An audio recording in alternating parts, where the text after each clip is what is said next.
Hey everyone, how you doing? This is Amon Green, Gourmet Packers all-time leading rusher, and you're watching Packers Total Access Live, your daily source for Packer content. Go Pack, go!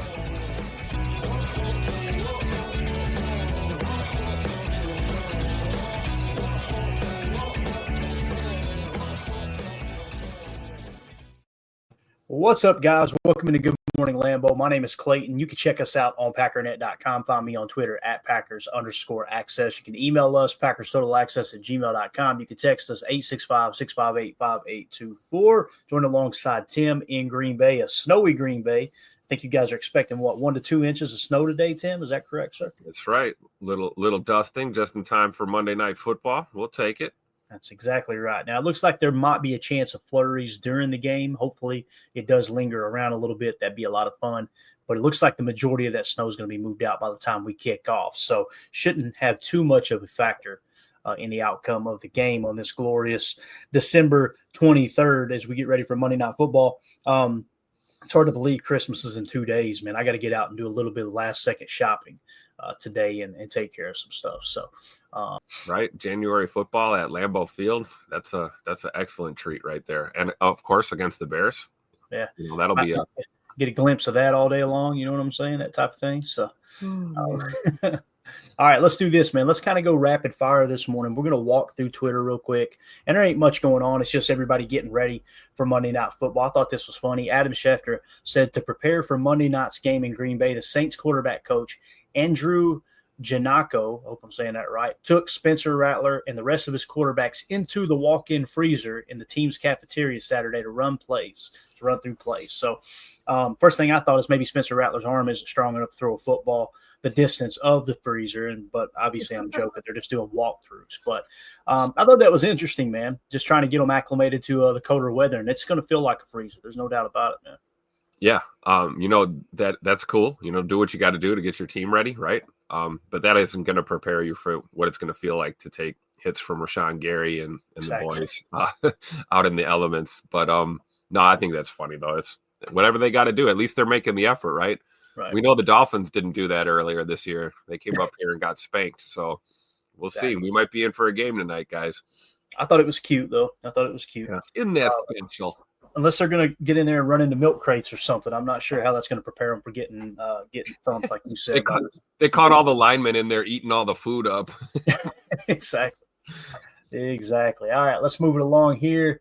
This was kind of cool. Just everybody, like I said, getting ready as ESPN tweeted out this picture of a snow flying with Josh Jacobs and obviously the honey badger down there in New Orleans. Says a Monday night showdown in Lambeau with the snow emoji. Saints Packers 8:15 Eastern kickoff on ESPN and ABC. So everybody just getting geared up for the game. I thought this was really neat. Listen, I understand there's a lot of Troy Aikman and Joe Buck haters. I want to get your take on it, Tim. I want to get Jacobs' take too. He may join us here in a minute. He may have gotten busy though, couldn't make it this morning.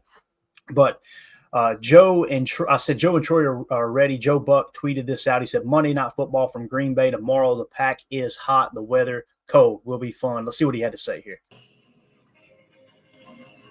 Little Beck Odelay, some work, Lambeau, and volunteers shoveling snow.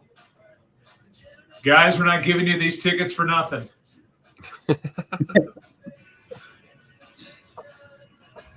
Seems a bit overkill, but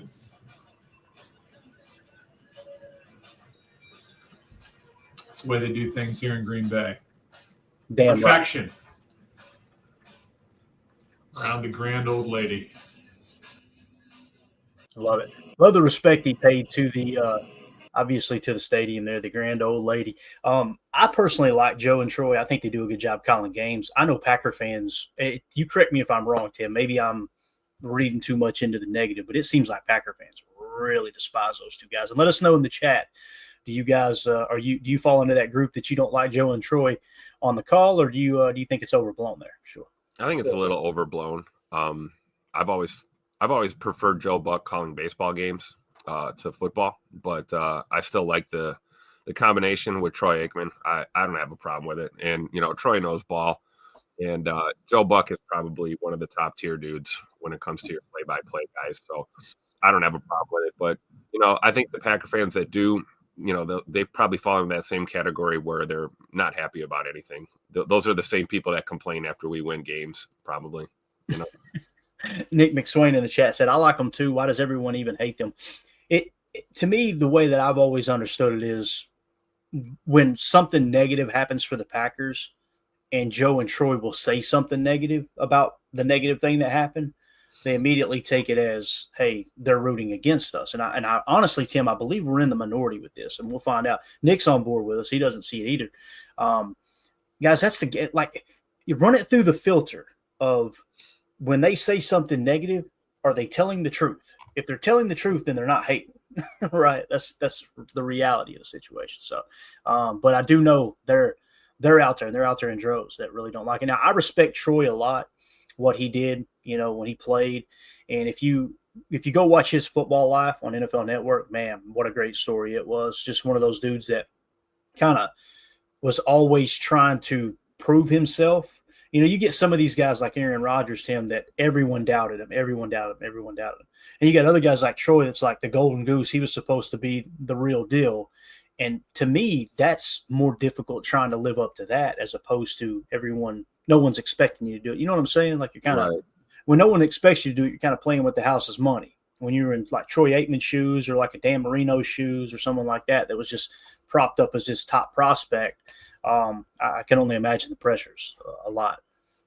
Absolutely. And I don't understand, like, anyone who doesn't like them, please, in the comments, what are your reasons? Mm-hmm. Like, I never hear why they don't like them. I only hear that they don't like them here. .com.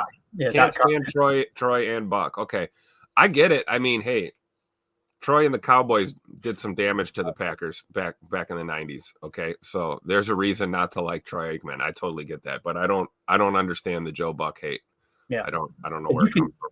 You can hate the player, Troy Aikman, and like the commentator, right? Like the person. Exactly. All Good says, I don't mind Buck, hated Aikman years back. Yeah, see, there you go. Makes sense. Yeah. Fred McFarley says, I mute them and listen to the radio feed with Wayne and Rock. Hey, you can't go wrong with that. That's for sure. There's a guy right there. We got Rob Westerman in here. Everybody sit up straight. The man, the myth, the legend's in the chat. He says, Joe and Troy, I like them. Agreed, Tim. Buck is great for baseball as well. And remember, I think it was Joe Buck's dad, right? What was his name? Jack Buck, I believe. Yep. I think he was actually in the press box for the Ice Bowl, too. If I remember correctly, I think might have been Frank Gifford telling the story. One of the announcers at the Ice Bowl told the story of he looked over Jack Buck looked over at Giff and said, you having a drink of coffee? And Giff held up his cup and turned it upside down. His coffee had completely froze. He said, I'm having a bite of coffee because it kept freezing on him in the glass. I'm pretty sure that was Joe Buck's dad. He called baseball forever and obviously was involved with football too. So, Rob, appreciate you swinging through, buddy. Venom Slash says, I like Troy and Joe much better than Collinsworth, but I like Mike Tirico. So Collinsworth catching some shade here.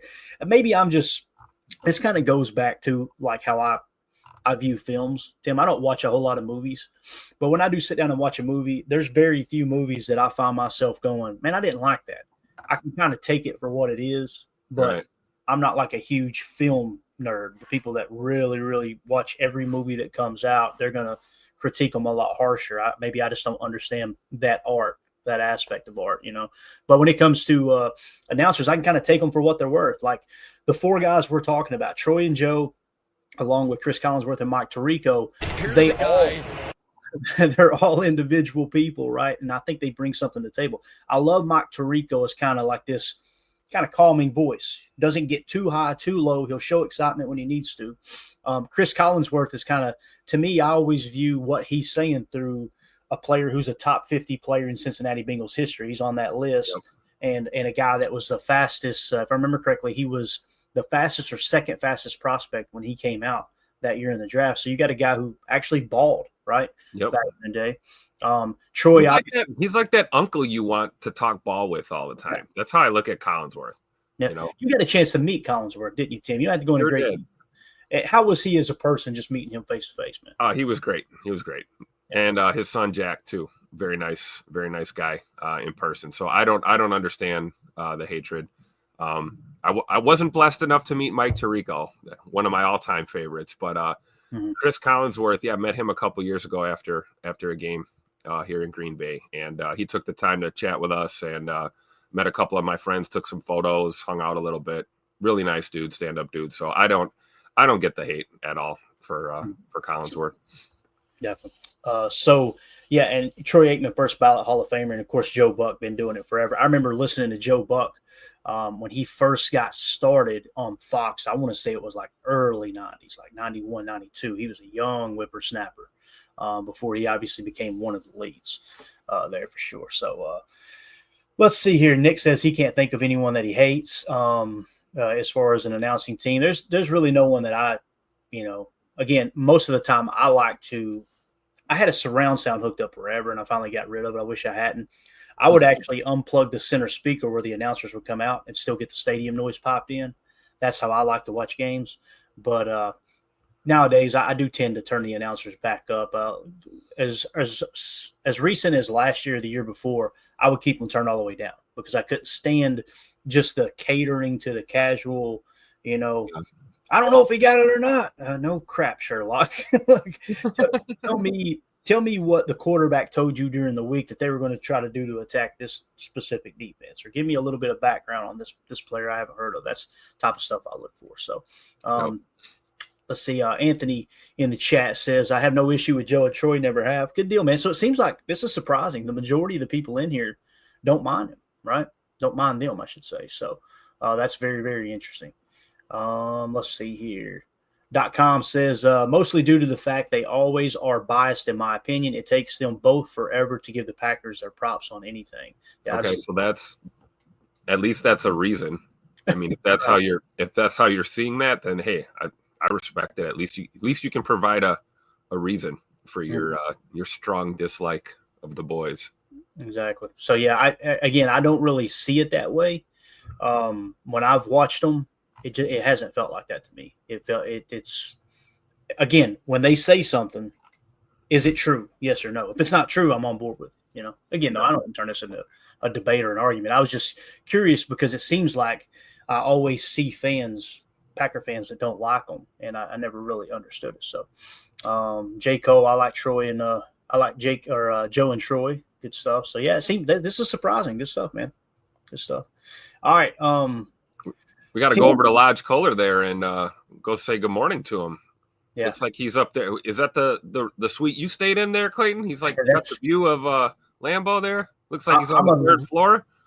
With the camera view, I'm a little bit to the right. I was probably 3 rooms down to the right, to be honest with you. I'm kidding, by the way. Nobody go stalk Joe Buck, please. Leave he's in room 213. No, I'm just joking. But Lodge Kohler is awesome, man. I always mess up the name. It's either Lodge Kohler or Kohler Lodge. I can't remember which one goes first. Doesn't really matter to me. I know this. Their breakfast buffet is phenomenal. And if you go through Packer fan tours, which is, obviously Ticket King's where you want to go to get individual tickets and stuff. If Ticket King had packages, I'd be going to Ticket King for all my packages too. And maybe they'll do that in the future. Who knows? But at Packer fan tours, which is now called Event USA, I always get the package where you stay at the Lodge Kohler, you get like 2 or 3 free meals, you get a tailgate party ticket, you get just a bunch of different extras, like a little souvenir. Like last year we got like a big coffee cup, like kind of like a Yeti style, whatever, Stanley, whatever you want to call it. And typically this is the room we go for, is one that's got a Lambeau Field view. It's awesome, man. And then of course, when you eat breakfast, it's just surrounded by glass windows. It's overlooking Lambeau. And when we went, last time we went there a couple years ago, actually 3 years ago when we went, it wasn't the most recent time we went. It was just dumping snow down on game day. So we got up game day morning, and it was a night game, actually a 4:30 kickoff for that particular trip. Went in, eat breakfast, watch snow falling on Lambeau Field. It was just awesome, man. So they do a great job over there for sure. It's expensive, don't get me wrong. And but it's worth it. If you want to treat yourself, it's totally worth it. Love some Tavern in the Sky and Lodge Kohler for sure. Tavern in the Sky after a win is a lot of fun. Yeah. Like we went immediately straight back there and went up, and it was shoulder to shoulder in there. Boy, the old fashions were flowing. Go out on the patio where there's, gas fireplaces, and it's overlooking Lambeau and everything as well. It's just a really cool environment for sure, man. I think that was pretty much it. Yeah, I just wanted to kind of set the mood here for the game coming up tonight, obviously it's going to be a dandy. I can't wait till we get to kickoff. We will be doing a pregame show, roughly 1 hour, probably about an hour and a half before we go, before the game kicks off. So make sure you guys come back for that. We'll be giving you all the up-to-date information as we get closer to kickoff. And since we're already on the subject in terms of this game and the implications that it may have on the playoffs, I've actually got a screen grab here. Here is the updated NFC standings, Tim, after the Dallas game last night. Obviously, Dallas is eliminated, but them defeating the Tampa Bay Buccaneers, they now fall to 8-7. How about them Cowboys? Thanks, Mike. That was a fun game to watch. Was it not fun, man? That was a hard game. Man, I'm telling you. I thought Baker Mayfield was dead on the field a couple times. I mean, we broke Dallas last year in the playoffs, clearly, but they somehow put the pieces back together and got this dub. That was incredible. So happy. Mike always looking out for Green Bay still. I love it. Thank you. Look at this. Randy Steen with the super chat. I hope this is true, Randy. Jordan is now sponsored by Toyota per his IG post. Huh? We did it, fellas. We did it. We're gonna stay claim that. We've been saying for the last couple of weeks, man, Toyota needs to sponsor that, dude. That's absolutely awesome, dude. I hope that's they giving away a forerunner for every touchdown pass or what? We got to find out how that works. That's a lot of forerunners. Thank you so much, Randy, for the information. That's awesome, dude. Absolutely awesome. Look at Nick. Get that bag, Pookie. There you go. That's what I'm talking about. All right, so let's go to the like I said, we're hit the standings here real quick. We'll go to the playoff simulator and talk about what's on the line tonight as the Packers get set. Playoffs? Here on Monday Night Football. So the 1 seed, the Lions at 13-2. The Eagles are the 2 seed at 12-3. 3 seed are the Rams at 9-6. The 4 seed is the Falcons at 8-7. The 5 seed is the Minnesota Vikings at 13-2. The Packers are the 6 seed at 10-4. The Commanders are the 7 seed at 10-5. So obviously tonight, if the Packers win against the Saints, then you'll get a 1-game lead over the Commanders. If you lose that game, we're going to find out exactly what happens with the playoff simulator here. Now, again, Tampa Bay Buccaneers losing that game to Dallas was huge because they're now 2 games behind us before tonight's game, along with Seattle. Both of those teams sitting at 8-7. So everyone else eliminated, and the Bucs and the Seahawks are on the cusp of being eliminated. If the Packers win tonight, obviously they are in the playoffs. But let's talk about specifically how this game tonight could affect the seeding in the playoffs. Again, if the Packers win, we know they're in. That's the mantra today, obviously. But when we look at how this game could impact the seeding, you can see the Packers are currently the 6th seed, right? Washington's the 7th seed. So if the Packers win tonight, that stays the same, obviously. Okay. If the Packers lose tonight, they fall to the 7th seed, and the Commanders will improve to the 6th seed. All right. So that's the playoff implications that are on the line tonight. Again, if the Packers win, they're in, and they maintain that 6th seed going into week 17 with two games to go, essentially. So pretty cool stuff, man, that Dallas gave us a little bit of help there last night. Is there anything else you want to look at from the playoff simulator? Do you want to look ahead a week or two, Tim, or are we good? We good I like looking at this. I'm just going to burn this image into my brain here that there's no Tampa Bay Buccaneers in the playoffs at all. I'm not afraid of any of these teams. I feel like we can beat anyone. We're going to go bring Lombardi home. But it's something about Baker and those guys that it's kind of been a thorn in our butts in previous playoff appearances. So I'll take Atlanta over Tampa Bay all day. But no, I think Pac's got to just take care of business, man. I'm with you, Clay. I think we just we win tonight, and we beat the Vikings next week, and we beat the Bears, and we went out. We go in strong, close our season strong, and march right into the playoffs, man. Yeah, the big thing too, the talking point that I'm noticing across social media, Tim, both on Facebook and on Twitter, we need to get a Facebook page up and running. We had one for a bit. It got banned because we were going live on Facebook, and there's some kind of special requirement on Facebook. You're evidently not allowed to turn the camera on and talk to people. Sounds awful strange to me, but it is what it is. So the big thing is, if you end up being the 7th seed, you got to go to Philly, right? If you're the 6th seed, as it sits right now, you'd be going to the LA Rams. So what it's really going to come down to, in my opinion, Tim, is And this could flip too. The Philadelphia Eagles could climb up in the 1 seed and Detroit drop down. There's a big difference, in my opinion, and I want to get your thoughts on it, between being the 6 seed and the 7 seed. I mean, the difference of playing either LA or the Falcons, either the Rams or the Falcons, as opposed to the Eagles or the Lions, is a pretty big difference. Now, listen, you're going to have to face one of those two teams sooner or later if you're going to win the whole damn thing. Don't get me wrong. So it's not like it's a huge ordeal, but that seems to be the big talking point right now is, hey, let's hold on to this 6 seed. Right? And somehow, some way, if it's possible to climb up the 5th seed, it would take catastrophic failure here on Minnesota's part in the last 2 weeks to make that happen, I would imagine. So. Yeah, for sure. I'm with you. I mean, obviously, we don't want to be the 7th seed, but I don't care. 6th, 5th, 1st with a bye, that would have been nice. We just got to win ball games. That's it. And we got to fear no one and just win ball games. But there is some logic to not wanting to have to face a juggernaut in your first round of the playoffs. Like, I understand, but fear nobody, respect everyone, go out and get a win. That's all it is. It's a new season, like you said, right, Clay? Yeah, definitely, man. Biz in the chat, good to see you, buddy. He says, little worried about the Rams because they're playing a little better, but after the wild card week, I don't think it matters. That's a great point, too. The Rams are playing really good football,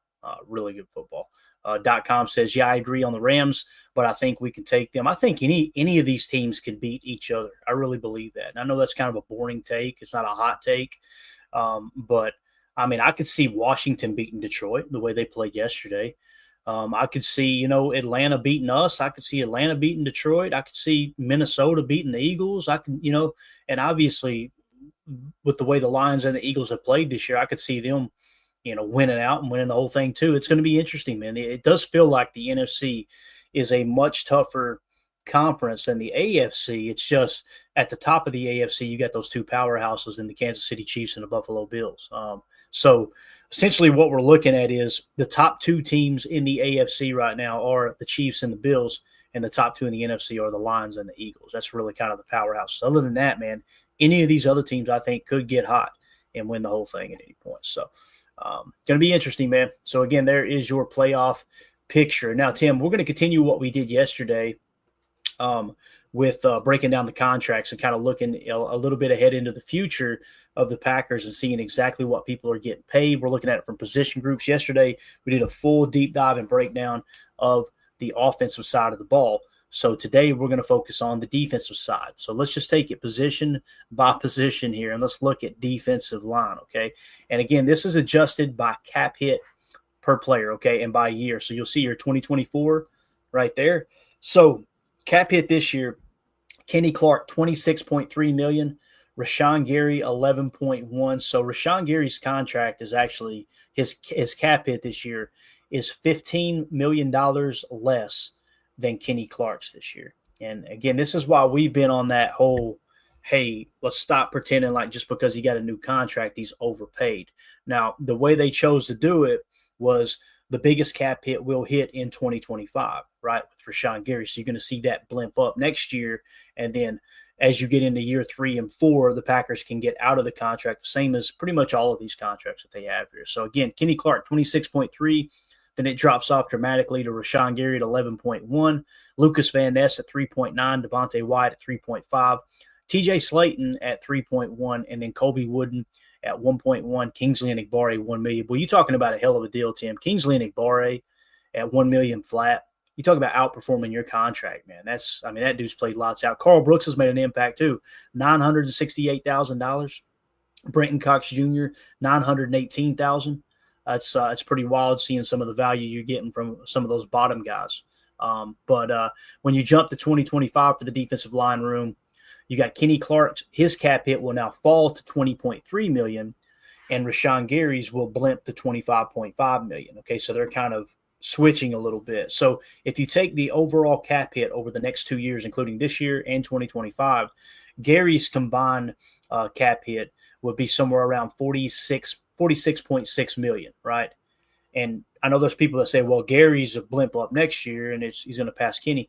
$46.6 million. If you look at Gary's over that 2-year period, you're looking at $36 million. So he's $10 million cheaper in a 2-year span, not including $15 million cheaper this year, right? So Rashawn Gary, I feel like they knocked that contract out of the park. That's just my opinion.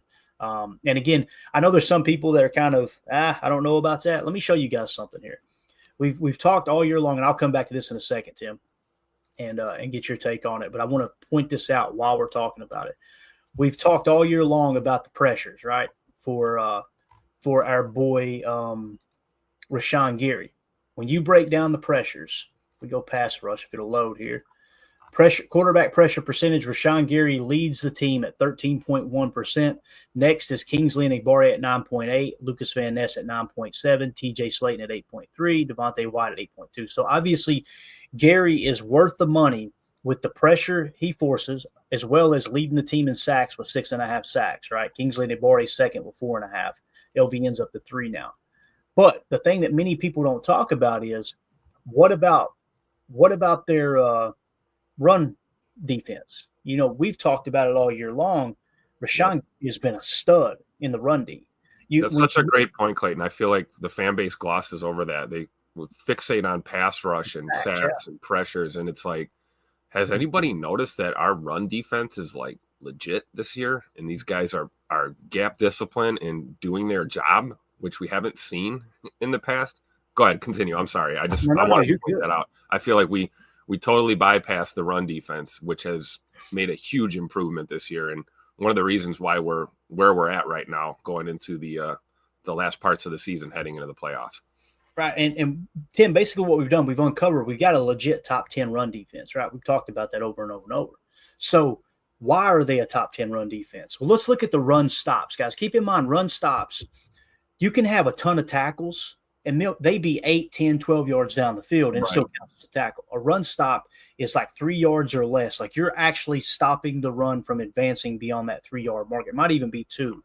But this is a metric, and they use it through GPS tracking, obviously, for these defensive players. When you look at run stops, look who's leading the team in run stops. Rashawn Gary with 33. So he has not only been our best pass rusher, whether you look at quarterback pressures or sacks, he's been the best pass rusher on the team, but he's also been the best run defender. And I feel like we as a podcast, all of us have done a good job, especially on Chalk Talk, of highlighting that this year. We would constantly show you, hey, look, here's Gary with another run stop. Gary with another run stop. So it's obvious that they're taking a little bit of attention off of the pass rush and keying in on the run aspect of the defense. And Gary is, again, at 33, the closest one to him is Kingsley Enagbare with 24. So Kenny Clark right there in the middle, he's only got 23. TJ Slayton with 20. And what's crazy about the TJ Slayton number, Tim, look at this. He's only played 39.7% of the snaps, and he's almost got more run stops than Kenny Clark. He's got sitting there with 20. It's pretty wild. And Lucas Van Ness right behind him with 17. So Van Ness, to me, it feels like that's Van Ness's strength, is really stopping the run. But I just wanted to hit on that, and we'll get back to the contracts in a second. That I don't want to say it surprised me because we've seen Gary pop on tape all year long with run defense, but I just wanted to highlight it here to show, hey, look, it's not just the pass rush that he's our best pass rusher. He's also our best run defender. Absolutely. And worth every penny of the contract for sure. Definitely. So just wanted to take a quick look at that, and we may revert back to it here in a minute. We will keep that screen handy. Let's go back to the contracts now. And again, as you're looking at this defensive line room, I like to separate them into edge defender and defensive tackle, but they obviously do not do that on here, so they've got them combined. When we look at this, though, Lucas Van Ness, if he continues to pop, we got him under contract for 2 more years, and he's going to be, to the tune of $4.7 million, a little over 5, probably 5.5 as it's all said and done. Let me widen it out, and I'll tell you for sure here. It's going to get small, but I'll take it back in. So he'll be 4.7 next year and then 5.5 the following year. And, of course, you'll have the option of hitting him with the 5th-year option there. Devontae White, 3.5 this year. He jumps up to $4 million next year, and then you got the 5th-year option if you want to take that. Obviously, that's going to hit. You got to make that decision this year, if I remember correctly. So this offseason, that'll be a decision that's got to be made. For sure. So Kobe Wooden sitting at 1.2, great value there. Kingsley Enagbare is the one that blows me away, Tim. I mean, unfortunately, he is going to be an unrestricted free agent after next year. So if you're going to keep him, you're going to have to extend him beyond 2025. But, man, what a contributor he's been. When we look at the pressures, we look at the sacks, also the run stops. Kingsley Enagbari's been a great asset, and this is really how you put together a strong roster, is making sure you got guys with depth in the depth of the roster and the depth chart that's really providing some quality play. I remember when he first got to Green Bay and we couldn't even say his name right. Mm-hmm. And we're like, hey, who's this guy? He's showing flashes. And now he's definitely an integral part of this defense, no matter how you slice it. You know, one of those guys we talk about where, you know, he could start for you and you don't feel bad about it if you need him to start for you, right? But also a great rotational guy, and plays with his hair on fire every single down of football. And he's just fun to watch, man. Glad that he's here. Me too, man. John in the chat says, do you sign Slayton or let him walk? Oh, boy. Man, it's tough because, again, when you looked at the stats, and I won't put them back on the screen, TJ Slayton, only 39% of the snaps, and he's got 20 run stops. That's just wild. And also, when you look at the pressure percentage, right, he is our best interior defensive lineman at providing pressure. Guys, he's sitting at 8.3%. That's a tenth of a percent higher than Devontae Wyatt. He might be one of those guys we go to early as well, right? I would get something done, maybe get a little discount. Yeah. Don't even let him hit the market. Right. Maybe you go to him and say, hey, look, man, would you take a 3-year deal worth $12 million and we'll guarantee 6 of it, right? Yep. And he may go, you know what, I might not get that on the market. And if he says no and he tests the market and that's the better deal, now he's got to understand that we're not get that deal's on the table for an early signing, right? Yep. If you go and test the market and you get half of that, guess what? You're getting half of that to stay in Green Bay. And at 27 going on 28, that's gonna be that minimum number he's gonna be looking for, probably, is at least something to take him through 30 years old. I agree with that approach. Another thing is maybe you go longer term deal and you tack those void years on and stretch that money out, giving him a little more, you know, security and stability, knowing that he's committed to being here in the long run, and then we can spread that money out. But I would like, either way, I would like to go to him a little early and try and make an offer. And then, hey, if he doesn't like it, then yeah, let him hit the market. It is what it is. But you gotta take a shot, man, because I feel like TJ this year has really identified and embraced the role that I think the Packers wanted for him on this D line, which is being a run stuffing monster. And we didn't really see that last year from him.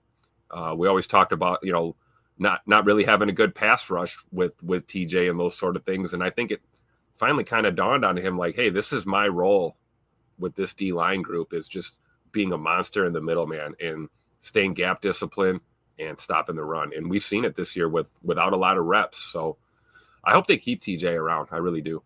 I do too. This, again, there's what I want them to do, and then there's precedent, right? Like, I would want them to go to him. Now's the time to go to him early, too. If you're going to do it, now's the time. He's going to be an unrestricted free agent this offseason. But precedent would suggest they're going to let him test the market and then have a chance to match it. That's probably what will happen there. Let me get your comment first. Michael A. Smith says Slayton is Gravedigger Jr. It's so true, man. He's again, I know he doesn't play that much. He should be playing more. And we talked about this. It was probably week 6 or 7, 10. We noticed that, hey, this dude has been more effective than both Kenny Clark and Devontae Wyatt. Why not get him more snaps? Hopefully they continue to do that. And that's not the dog Kenny or dog Wyatt. It's just, hey, look, play the hot hand. Yeah. This guy's playing out of his mind. Let's get him in the lineup. Let's do this. When you take that approach, it lights a fire under your other guys too. You know, you talk about Kenny, like if somebody's, you know, not playing with their hair on fire enough, yeah, pull them out, take a few reps from them, see what that does. And they see their teammate playing well and executing. That's going to make them step up and want to give even more effort. So I like that approach too. I think you start to give TJ a little bit more action here. Yeah, Cheesehead Murph in the chat. Good to see you, buddy. Says, y'all see the narrative they're trying to push with Micah Parsons. I don't want him on our team. Stop pushing that idea. I'm with you, Murph. Murph said, nope. Yeah, Micah Parsons is a great player. But look at these cap hits. Like, how do you work that in to this salary cap model, right? Yeah. You can do it, but it's going to take pushing a lot of money out. And who are you getting rid of to bring him in? Because you're not going to put Micah Parsons on a team and then let him sit on the bench. So right. you're And gonna that's have the to make thing some too. personnel changes. If you bring in Micah, if you don't like that $25.5 million cap hit next year on Gary, you're really not going to like Micah's new contract. It's probably going to crack $30 million per. Yeah. Right. So you're spending all that money on that one player. And again, Murph's not saying this. Murph's against it. That's why I'm kind of looking at it the same way, Murph. I'm like, it doesn't make any sense. And on top of that, you invested a first-round pick into Lucas Van Ness, and you've got Kingsley Enagbare. We just talked about how he's playing really good football. We're like 7th in the league in sacks right now, I believe. Yep. So, and Micah Parsons is a great player, but let's be honest. I mean, his strong suit is pass rush. Yeah, I mean, that's what he does, and that's what you saw last night. You saw Tampa Bay trying to take that away from Dallas all night long, not allowing Micah Parsons to get to Baker Mayfield. That's what they tried to do.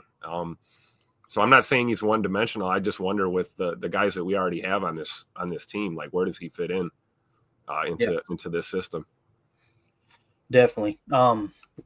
It's just, again, you're going to stop the progress of Lucas Van Ness as well, Kingsley Enagbare. If you bring Micah Parsons in, then you go, okay, we got us another stud edge defender. That's great and all, but your salary cap's upside down now. And obviously you're going to stop the progress of those other two young players. I would much rather have, and I don't even know what Micah Parsons' numbers are. We should probably look that up, man. I would like to see what his NFL Pro pressure numbers are and compare. Let's do that, man. Tim, if you can hit on a couple things in the chat real quick, just it don't matter what it is, just buy me a little time. I'm going to go to NFL Pro and see if I can pull up Micah Parsons' numbers. I want to know how much better he is than Rashawn Gary at rushing the quarterback and at run stops. I'm going to look that up real quick if you don't mind. Sure. Randy in the chat is with Murph. Parsons, no. J. Cole says Micah is a perfect fit for the Cowboys. Stay right where you are. All good says trade Kenny Clark. I don't know if that's going to happen, but Nick McSwain also saying overpay for Dexter Lawrence. Okay, well, that lends credence to your point, Clayton, right? You overpay for great. You don't want to overpay for good. Dexter Lawrence, top tier guy in this league, obviously. So I think that's a valid point from Nick McSwain. We got Prince in the chat. Hope tonight is the night for Hopper.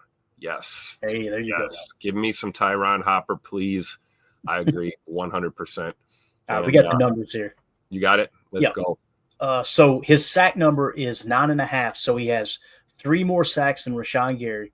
His quarterback pressure is through the roof at 19.4%, right? Gary's is at 13.1. So when we look at his run stop, right? Let's see if we can find his stops here. His stops on the year, however, let's see, at 37, Gary's stops are 33. So he only has 4 more run stops than Rashawn Gary. So if you're talking about coupling those two up, right? And again, we're not saying this is going to happen, but it got brought up. We're trying to justify the move, seeing that some people have pissed off Murph, trying to force this narrative, right? What you're talking about is 3 more sacks than Rashawn Gary has, okay? And you're talking about let's see, what would it be? How many more run stops? 20. He's got 27 run stops. Actually, Rashawn Gary's got more run stops than him. I'm sorry. Yeah, Micah Parsons only has 27 run stops. Gary has 33. So you're talking about a worse run defender than Rashawn Gary and 3 extra sacks to completely flip your salary cap upside down. Yep. And I think somebody said trade Kenny Clark. You can free up the cap by getting rid of Kenny Clark. 2 different players. Yep. Kenny Clark is that interior guy. I've been of the opinion for a long time, you need a true 3-tech. Kenny is not the 3-tech. In my opinion, it's not that he can't play 3-tech. It's just it hasn't worked. Now, it doesn't mean you just throw him to the curb, right, and cut him loose. But what it does mean is you go and continue to try to find that next 3-tech. Devontae Wyatt, great pass rusher. He just struggles against the run. We talked about it with the run stops, right? Yep. Devontae Wyatt in run stops, he has 15 run stops. So, again, TJ Slayton. Big TJ, man. Yeah, it feels like it. So if you get TJ on a deal and you continue looking for a 3-tech, you keep this defensive line kind of in place. Lucas Van Ness continues to improve. Kingsley Enagbare continues to improve. You may be looking at Kingsley Enagbare next year, Tim, like you're looking at TJ Slayton this year. Like, hey, let's see if we can get him on a fairly cheap contract, right? A team friendly deal because we're going early. But time's running out for TJ Slayton. There's no doubt about it, man. He's about to hit the mark. So and you got Carl Brooks, breathing down his neck there. Another young player that poised for improvement. Definitely. So and again, it's just I'm not saying Micah Parsons isn't a great player. He's one of the best pass rushers. He is definitely, I feel comfortable saying, he is a much better pass rusher than Rashawn Gary. But when you're talking about tying up $30 more million in cap, I just can't get on board with it when it comes to another edge defender there, especially what's crazy is like if you hadn't spent the first round pick on Lucas Van Ness, I might feel a little bit different about it, Yeah. But who knows, man? You never know what's going to happen in the offseason for sure. So I think we've looked at the defensive line pretty handily here, Tim. We'll keep this thing moving. As a matter of fact, we're up against the gun here on hour 1. For those of you listening on the pod, we will see you on the other side for hour 2. We appreciate y'all.